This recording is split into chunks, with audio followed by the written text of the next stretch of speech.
La main coupée ramassa soudain un rocher et le lança sur les deux clowns, puis releva la tête dans un geste provocateur. Tandis que les deux clowns poursuivaient précipitamment la main coupée, Enid saisit l'occasion pour foncer sur le bateau dragon et arracha d'un coup sec la griffe du dragon. Avec ses griffes actionnées par le vent, il s'avéra que c'était le festival annuel des bateaux dragons. L'école organisait une course de bateaux dragons. Au moment où le professeur d'éducation physique lançait l'anneau tranchant vers le ciel, les élèves, entendant le signal, commencèrent à manœuvrer leurs embarcations. Cependant, le règlement de cette course était assez étrange.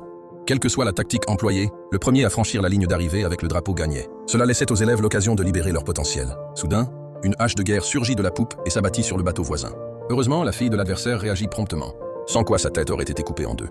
Tous les membres de l'équipage devaient donc être extrêmement vigilants, car la moindre erreur pouvait facilement entraîner un coup fatal. Ils étaient presque arrivés à la ligne d'arrivée. Soudain, une sirène apparut dans l'eau et poussa violemment le bateau dragon, faisant perdre le contrôle du grand bateau. L'instant d'après, tous les membres de l'équipage tombèrent à l'eau. Voyant cela, Haimei sourit si fort qu'elle découvrit ses dents, et la sirène, très satisfaite de sa performance, plongea de nouveau, se préparant à attaquer le bateau de Mercredi. Mais ce dernier avait déjà préparé ses troupes. Voyant la sirène approcher, Main Brisée activa rapidement le mécanisme du bateau et un filet jaillit, piégeant la sirène avant qu'elle ne puisse réagir. Finalement, Main Brisée ramassa une grosse pierre et la planta violemment dans la tête du clown. Pris de panique, le clown se lança aussitôt à sa poursuite, mais manqua, contre toute attente, l'occasion d'attraper le tigre quittant la montagne. Kiowa surgit aussitôt au passage de leur bateau dragon, infligeant une lourde défaite au grand bateau. Le clown réussit rapidement à s'emparer du drapeau. Ils pensèrent la victoire assurée, mais à mi-parcours, ils découvrirent une fuite dans le fond du bateau. L'équipe noire les dépassa rapidement. Il ne leur restait plus qu'à surpasser l'équipe or pour remporter la victoire. Une bataille décisive semblait imminente. Les élèves du côté obscur étaient surexcités. « Directeur !»